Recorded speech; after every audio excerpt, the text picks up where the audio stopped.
Just watched the new Superman trailer. Here with Sean Fennessey and Chris Ryan on Bill Simmons. Why? Why does this movie exist? Why? Well, you know why it exists. Because it's a valuable intellectual property. Can we calibrate where you're at with Superman as a character in the first place? Just to give us a baseline Good question. Of feeling here? I saw the original. Mm-hmm. What year was that? 78? Mm-hmm. It was a big deal. It's like, cool, they're making a Superman movie. Wow. I want to see it. I didn't know who any of the actors were. Went to it. It was good. How many times have we done this now? Well, there's Superman 1, 2, 3, and 4. I thought 2 was great. There was Superman Returns, which was the Bryan Singer movie. Yep. There was Batman versus Man of Steel. That's Zack Snyder's first one. Yeah. Then there was Batman versus Superman. Yep. And then technically there was also Justice League. I got bored 3 movies ago. That's 8 movies in which Superman prominently is figured, plus, the 50s television series. But weirdly, they've made more Batman movies than Superman movies. They have. When I always thought Superman was a little more interesting. I think it's harder to nail Superman's optimism. Like, as we probably you describe us as like a slightly more cynical, increasingly cynical world. Superman's tough to slot in there. Batman's always, whether you think of him as a vigilante or whatever, like it's always kind of Batman time. Yeah. Yeah, I think he's a very hopeful character, and it seems like James Gunn wants to make a very hopeful version of a Superman story. Yeah. Come on, what did you think? I think this is the best thing that they've released yet, but I'm not sure what that says about what they've released thus far. Best trailer, you mean? They've done a teaser, a trailer. This is the second trailer. This is the second and final trailer before the movie's released. I don't know if people loved the previous trailer. It was a lot of the dog. Apparently the dog plays a large role. I think this is a kind of a good conversation for the three of us to have, actually, because you have like some long-term personal relationship to Superman the movie character. I have liked a lot of superhero stories over the years, but I'm really on the backside of my interest in them in my life. You're, I think, pretty open to a good one. Open-minded. If it's a good movie, it's a good movie. I don't really care. And James Gunn has been very, very successful making 3 consecutive Guardians of the Galaxy movies, and he made a movie for DC as well, and now runs DC. And the whole thing is kind of hinging on this movie. This movie has to work so that they can relaunch this new universe that he's attempting to build. And I hope he pulls it off.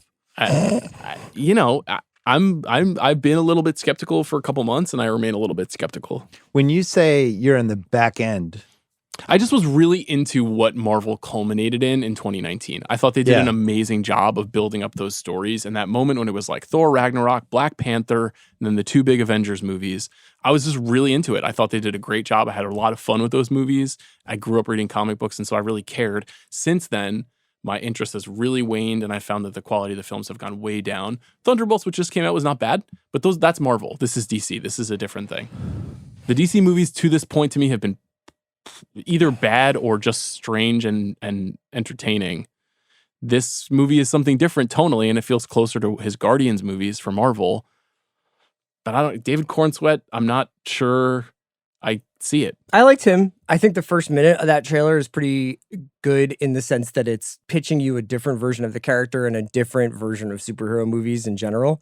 When they introduce like 12 other people in the second half of the trailer, that's when I got like the franchise cinematic universe sweats. And I was like, I don't really want to have to get to know like 13 people. I just want to watch like a Superman versus Lex, Lois in the middle movie. Like, I don't want to, and then there's this guy and he's got this power and he's from this planet and this is his beef. I think I'm kind of like where you are, where it was like, this was a very involving and very fun thing to be a part of. And now I'm like, I just want a good movie. I don't really care about whether it can be extended to a sequel, prequel, whatever. I guess the question, if you really care about movies, is the more time they spend making movies like this and putting promising young actors or actors on the rise, or even people at a really good point in their careers in movies like this, where this is all they're doing for 9 months. And yet the result is going to be the result. How is that good for movies? Well, I guess here's the argument for it. For Warner Brothers specifically and the DC studio where they are at, would be if these movies, Superman specifically, but the movies that Gunn's going to make and produce, could do reliably $700 to $1 billion at box office, it pays for Sinners, it pays for One Battle After Another. It provides cover for the studio to also give great directors ample budgets to make creative movies, and that you're basically like balancing the books with superhero movies. But usually it goes the other way, where the movie doesn't do that well and kind of screws over. Or they're just like, well, we made $1 billion with Superman, so let's spend $3 billion in the next 10 years or 5 years just making these over and over again. The other thing too is that Superman is just not the proven box office commodity that I think many people think. I think Man of Steel is the biggest of these movies, and its box office is not in that Marvel $1 billion tier. It's usually somewhere between like 500 and 700 million. So it's not even, the ceiling historically is a little lower. Now maybe this will change. This movie has the plum release date. It's July 11th. This is the summer blockbuster in many ways, give or take Lilo and Stitch. So it's a big dramatic swing. I do think that there's something at the heart of what he's saying, which is like, people have never been more burnt out and divided and eager to disagree with each other. Like, that is just clearly a thing in culture, and everything is fodder for debate, and here's why you're wrong about this. And him saying that this character represents something that is uniting around the idea of a common good. And what they're showing you in that conversation with Lois Lane and Superman is like, I just did these things because it was the right thing to do. I have no ulterior motive. There's no conspiracy. Superman is completely informed by this idea of decency. And that is a strong idea that I would like to believe in. I actually really like that there could be a movie that represents that. But then it's also full of like 9 aliens and 3 other heroes and a lot of, attached plot device. Who wants all that stuff with the CGI monsters? And like, I mean, I would have been more interested with what you just laid out. And if they made a movie that didn't have all the other stuff, all the bells and whistles. Yeah. But it feels like they have to do everything in the same movie. So even if you're doing your version of like the 2025, I'm really trying to say this, but I still have to use all these stupid tools because everyone's an idiot. The weird thing is that I don't think that we would have been, no one ever would have been like, they're just only making a Superman movie. Like, that would have been enough. That would have been a significant enough thing. I think they kind of put the cart before the horse, where they announced that James Gunn and his producing partner were taking over DC Films, that they were going to be overseeing a slate of movies, that there would be this interconnectedness to the plots and to the stories that would be told over the course of years, and that Superman basically arrives in the world having to bear the burden of this whole investment working out. So it's just make a Superman movie and then see if that works, and if it does, keep making other movies like it. You're not excited. You won't see it in theaters. There's no way. No way. 0% chance. Did you ever watch any of the Guardians movies? I saw a couple of them. I think some of it depends on when you get older, if you have kids that would want to go see it. I think you age out of these movies pretty fast. Yeah, I think the tone of the Guardians movies, which is usually a very distinct combination of very goofy and kind of pop, mixed with this sense of like family saccharine, kind of like Spielberg light, was very effective for a team-up movie. Yeah. Where you have a group of characters who all represent a different part of a family. There's just a big burden on this one character's shoulders in this movie. And I think if someone like you has like, I have no interest, that actually means a lot to what's going on with movies. Yeah, but I even think on the heels of Sinners, which was such a thrilling movie to go see in the theater, and I intentionally didn't read anything, and then you see it, and somebody's building this whole universe from scratch, and we go back in time, and it has all these twists and turns. It's also got sex and violence and partying. I know, but it was just such a cool original movie, and then 2 months later, it's like, here's Superman again. I have some CGI dinosaur aliens for you, and we're gonna try to debate the same shit that we've been debating in all of these movies, but really we're not. We just want to see some stuff get blown up and guys bounce around. They're the same studio, and what Chris said is really interesting, because Warner Brothers at the beginning of the year, everybody was like, this studio is so screwed. They took too many chances. There's too many weird movies here. They really need Superman to work. But now, Minecraft movie, biggest movie of the year. Sinners, easily the biggest success, one of the biggest R-rated movies in American history. And Weapons looks amazing in August. Yeah. And One Battle After Another is coming out, and some people actually think it has a chance to make a little bit of money. And so now, weirdly, Superman could come to represent this thing that you're talking about. Whereas if it, quote unquote, underperforms and all of these original movies that Warner's made overperform, you could have this kind of inversion where it's like, maybe we are kind of past this moment with IP a little bit.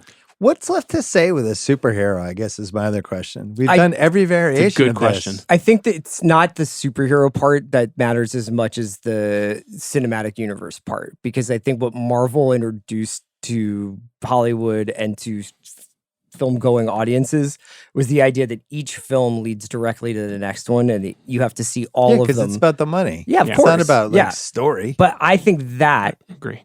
there might be fatigue about that more than there is about superheroes.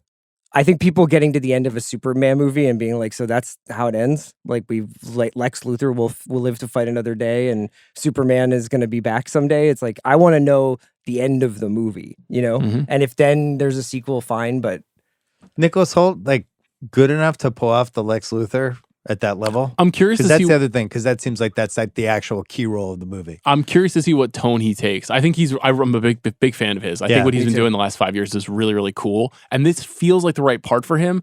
The weight of Hackman and Hackman being so perfect as Luthor, but not being the bald-headed, you know, chin-stroking, serious Luthor. The fact that he was very comic, and it looks like Holt is playing it very serious. I'm curious to see how that works. Not going to see in the theater, CR. Okay. Sorry. Put that on the poster. Will you see it? Yeah, I'll see it. Both of you guys are going to see it. Well, you know I'm going to see it. It's your job. It's my You have job go to see it. Yeah. Superman 2? It won't be the worst movie I see this summer, I promise you. Yeah. No, there would be worse.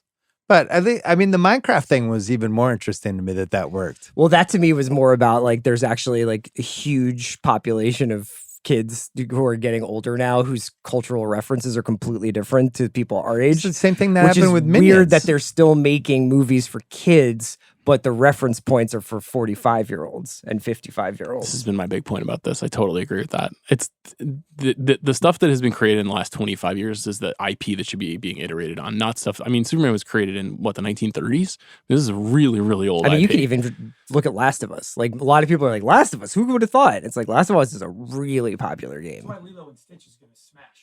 Yeah. That was a 2002 movie. So maybe that's huge. going to be the shift.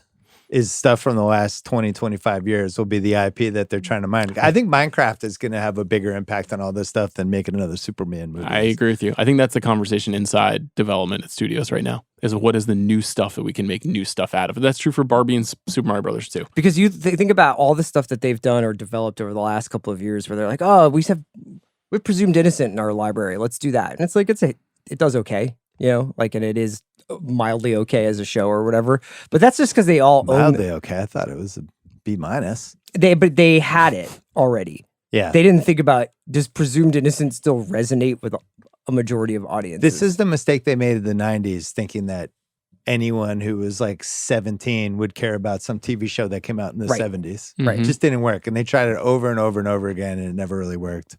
It's like the Addams Family. It's gonna Lost in Space was the worst one of all of them. It's like Lost in Space. It's like, guess who doesn't care about Lost in Space? Anyone under 25. Kids they don't know what that is. Yeah. But now I think they figured that part out. But yeah, the Minecraft, though, I didn't see it, but obviously heard some of our pods about it, and then talked to parents who had kids that went to see it, and they were like, fucking home run. Yeah. Just a home run 2 hours. I was in one of those screenings the weekend it came out, and it was pandemonium. The kids were just like delighted. Yep. Minions was like that last year. My kids went to go see Minions together, even though they had already seen it. But they were like, we grew up with Minions. Let's go see this again. And I think maybe that's where we land. Yeah. More recent IP versus shit that we created in 1930. That'll be my daughter at the Euphoria movie in 20 years. Yeah. When Sweeney goes for one last ride. One last ride. Euphoria, one last ride. Parentheses, literally. Euphoria : Maverick. All right. That's our take on the Superman trailer.